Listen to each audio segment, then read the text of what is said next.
Boa tarde, meus amigos, tudo bem com vocês? Eu quero compartilhar mais uma porção do Evangelho, mais uma mensagem de vida e falar algo que está aqui no meu coração, né? Na verdade, eu queria falar de um assunto que quando a gente olha para as redes sociais, quando a gente olha para a mídia, quando a gente conhece um pouco mais da profundeza, né, do interior do que acontece nas igrejas, a gente vê um povo se desdobrando, né, fazendo das tripas coração para comprar um terreno, para construir a igreja, para comprar um terreno, para edificar a casa de Deus.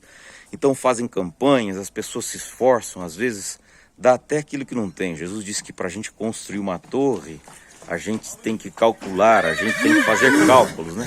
E as pessoas fazem isso por pressão, às vezes, né, por livre e espontânea pressão, né? Por livre e espontânea vontade, por troca, por negócio, por barganha.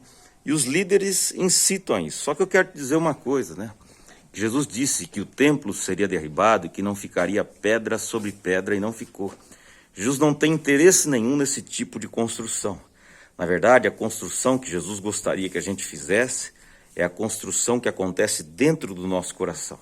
O templo somos nós, né? Convém-vos que eu vá, para que eu envie um outro Consolador, e eu e o Pai viremos para ele e faremos morada. A mulher samaritana fez uma pergunta para Jesus: onde é o lugar que deve se adorar a Deus?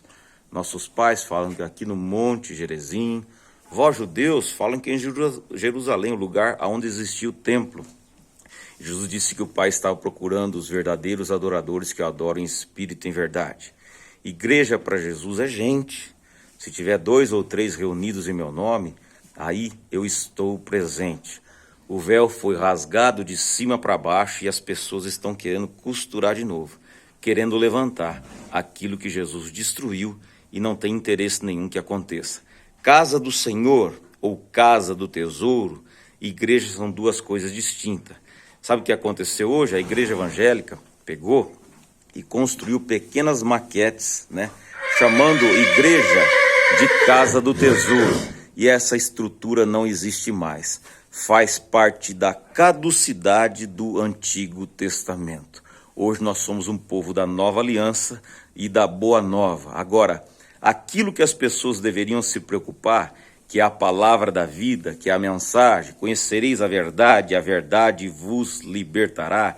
Aquele que ouve estas minhas palavras, não a do pastor, e as pratica, a palavra do bom pastor, é comparado a um homem prudente que edificou a sua casa sobre a rocha. Quem tem ouvido para ouvir, ouça o que o Espírito diz às igrejas. Isso é muito pouco pregado. Infelizmente, hoje, é quase que impossível, né? 90% das igrejas não pregam mais a palavra da vida, né? Dificilmente a gente encontra um assento honesto para poder ouvir a mensagem do Evangelho. Trocaram o pão da vida por esterco de galinha.